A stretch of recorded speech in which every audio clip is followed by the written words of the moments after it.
Shalom, shalom, Israel, on this beautiful Sabbath day. At first the sun was out. What you hear in the background is this beautiful fountain in front of me.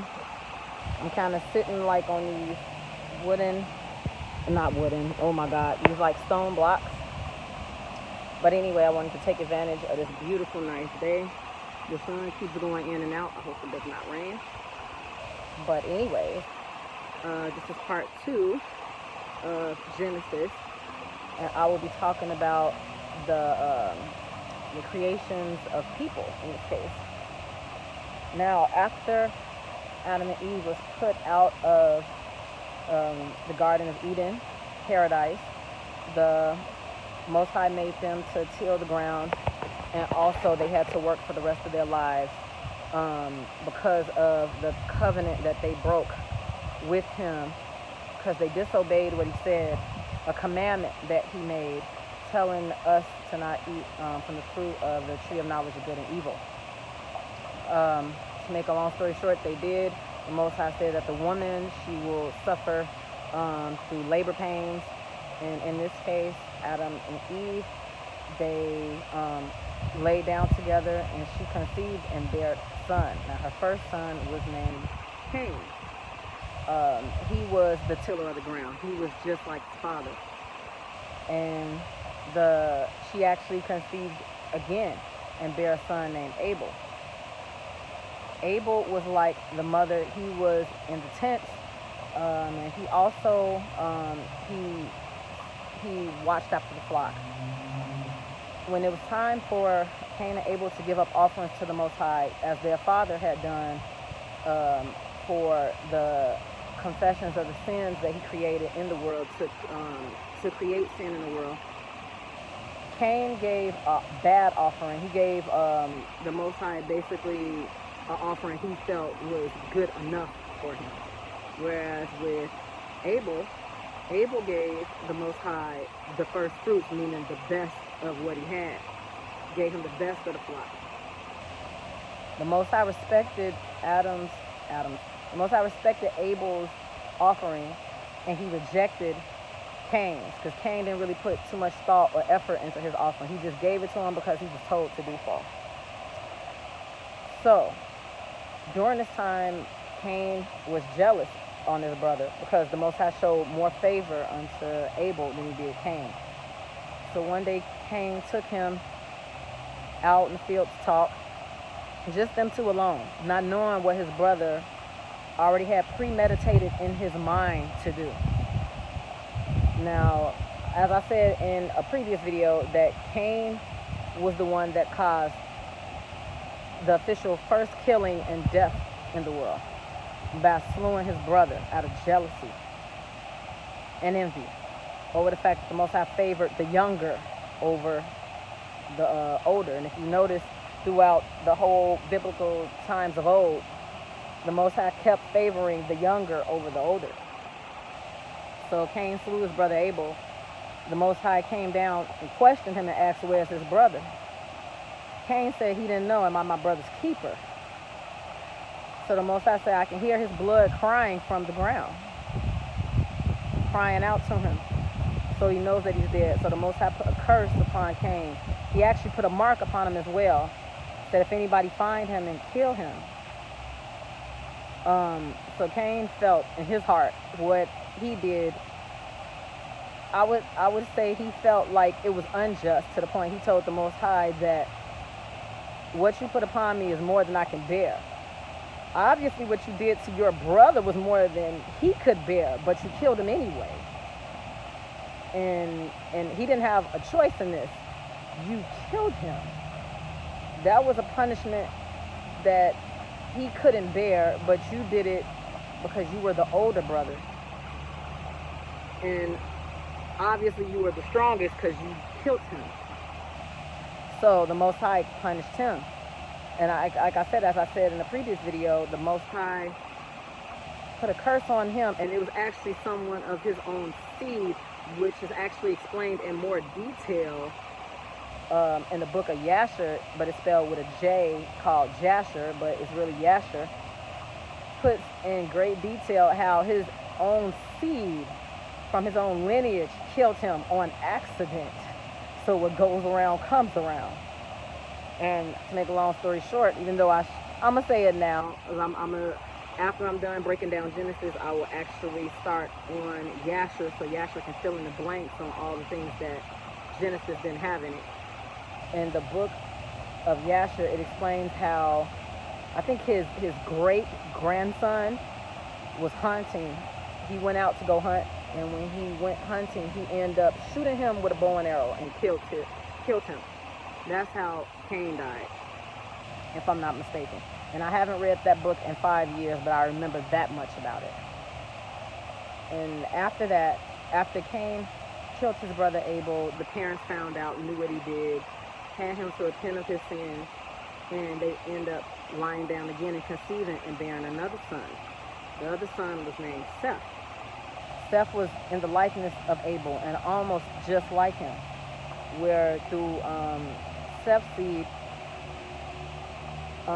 went Lamech, actually Methuselah, who is I'm sorry you guys, Methuselah is the grandfather of Noah. Lamech is the father of Noah, and then Noah comes after that. There's plenty of men that I can name during their lineage, and this is the beginning of generations before it breaks up and divides into the three nations, Shem, Ham, and Japheth. But in this case, this is the lineage that goes all the way down to Noah. Now, what happened with Noah was in a generation where there was a great many people causing a whole lot of sin. And during all this sin, the Most High wanted to preserve him, because he said he saw he was perfect in his sight, and he was righteous in his eyes. So he said he would spare him and his family.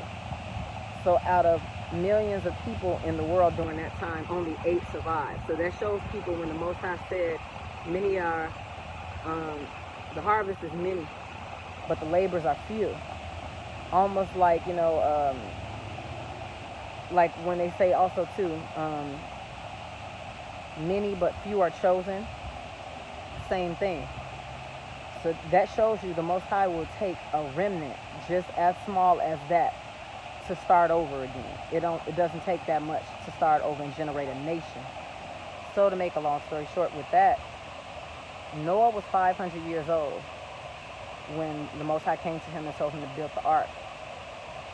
His son Shem and Ham were the oldest, and Shem and Japheth was the oldest, and Ham was the youngest. I think Ham was 96 years old when the ark was built and it was done.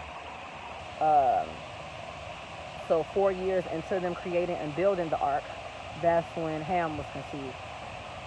So when the ark was finished, Noah was 600 years old, so it took them 100 years to build this ark. And mind you, I'm reading out of the Bible, the King James Version, 1611. I'm reading out of that one.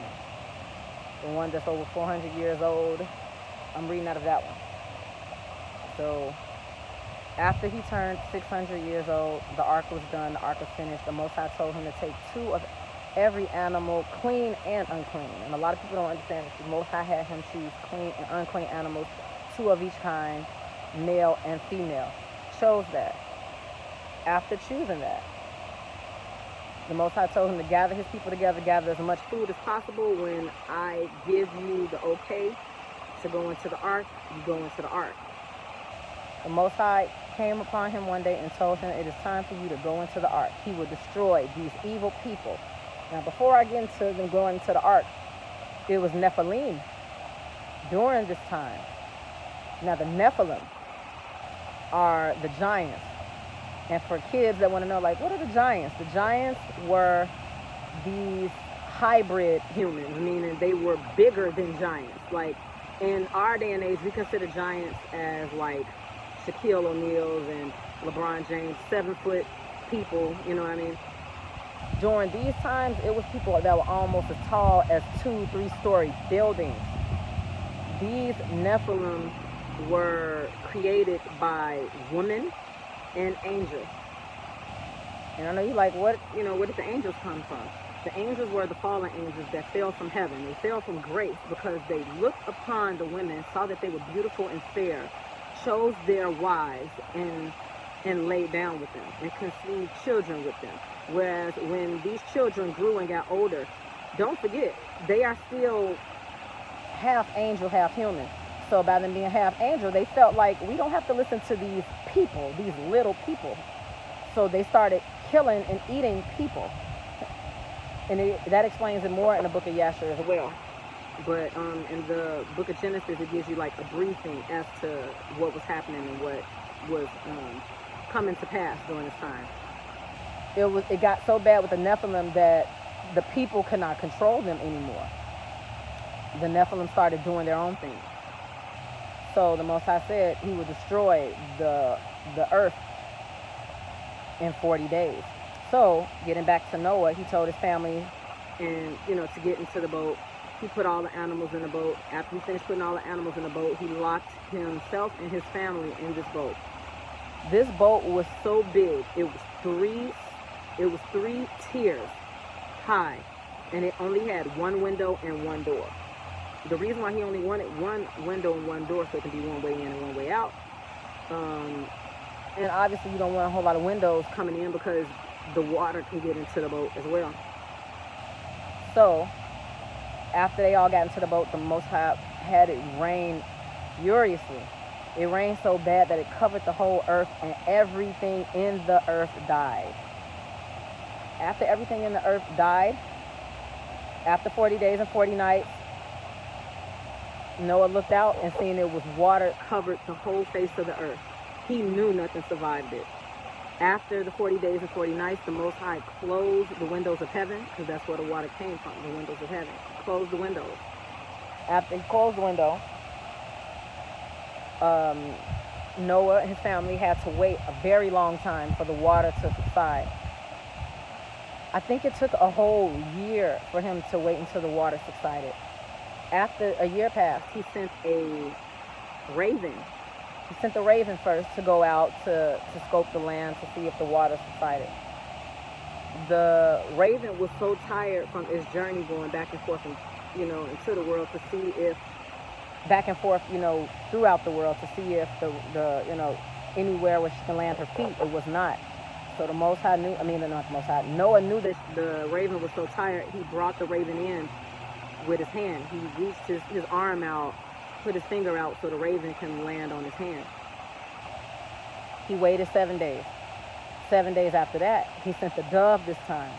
When he sent the dove came back to him, because an animal has to come back to, the birds have to come back to him to let him know something happened. And back then, when our people used common sense, it was common. It was literally common sense. But when Stephen Williams said common sense ain't common, because nowadays people take common sense as being foreign. But when the dove came back in with the olive branch in his mouth, Noah knew during that time that the waters have subsided, and he wanted to make permanently sure that he can go out. The dove came back to at least let him know that the water subsided, and it started growing and producing fruit for the land, so he can know, it's not only eatable, that the waters have subsided and things are actually growing now. So after 7 more days, he waited 7 more days, altogether 14 to 21 days. He sent the dove out again, but this time the dove did not come back. So when the dove didn't come back, he automatically knew it was time for him and his family to go out. The dove went out to enjoy the Most High's creation, earth, the beauty of it, the land, what he preserved for everyone, for our people, for all people, but mainly for our people. And what I want to say too is how our people a lot of people in this world, not just our people, but mainly for us, because I'm talking to Israel right now. We take a lot of stuff for granted. Like, even with insects like wasps, bees, all these small insects that the Most High created to help preserve and keep the land. They keep it and preserve it to help us to eat and live better and to create oxygen for the earth. And also they have to eat too. So we have to take into account that. So this is just part 2. I'm going to get into what happened later after Noah. But you know what? I can talk about this now. During the time they got off the boat, Noah made he made an offering unto the Most High. He built oh my gosh, I can't even think of it. My head is sad. He built a place where he can burn his offering to thank the Most High for saving him and his family. The Most High blessed him. Noah drank wine naked and went to sleep in his tent. Now the younger son, Ham, mind you, the Most High destroyed the world to keep it, from sinning, to keep people from sinning again. Oh my gosh, I'm finna digress again. Okay, but before I get into that story on what Noah did unto his son Ham, after the flood, like I said, Noah, he built an offering place to build an offering, or to, he built an offering place to offer up the offering unto the Most High, to thank him for sparing his family during that time, because he could have killed them too. The Most High promised us, his people, when you see a bow in the clouds, when you see it in the sky, and a bow is a rainbow, you guys. So when you see rainbows, not this gay pride crap that you be seeing, the Most High is going to definitely punish them, because for one, it's an abomination to be gay. And on top of that, you use the Most High's sign as a sign to us not to flood the waters again, as a sign of gay pride and lesbian pride. The Most High will severely punish you for that. He used the rainbow as a sign showing that he will never flood the world again with water. He will never kill off life with water ever again. So, and not to digress, but what these evil people did in this world, that lets you know how true and real this Bible is. The fact that you take certain things that the Most High used as holy, purifying for us, you defiled it with provocativeness, and it's filthy. So, but then you want to say that the Bible isn't real and we're not the chosen people. We know we the chosen people, and I've been in this truth. Not as long as some elders been in it for 30, 20, 10 years, but I've been in it long enough to the point where I can say it didn't take for Ice Cube, Nick Cannon, or some of these other celebrities to come out and tell me. I didn't wake up in 2-3 days. It took years for the Most High. The Most High woke a lot of us up some years ago, and we stuck on this truth. But getting back to the rainbow. So when you see a rainbow, even when you see people with like the color flag, with the color flag, that's the Most High gonna get them for that. But like I say, I make jewelry and I got a rainbow jewelry, but when I see that, I know what it means, because I'm a Hebrew Israelite, and Hebrew Israelites know what it means. So it's a covenant, an agreement that the Most High made with us to promise to never flood the world, earth again. Now, about to digress and get back on the subject again. Now, the youngest son, Ham, which is the father of Canaan, which is the father of the Cushites, those people, he told his brothers that his father was in his tent naked. So Japheth and Shem walked in the father's tent backward, took a blanket. They didn't see their father naked, but they walked backwards, all the way back to where they felt that their father's body was covered. and he wasn't naked anymore because the sons covered him. When Noah woke up, he asked, you know, why, who covered me? Why am I covered? When he knew and found out it was Ham that, that uncovered his nakedness, he said that he will curse him, where Japheth will dwell in the tents of Shem, meaning live amongst us, while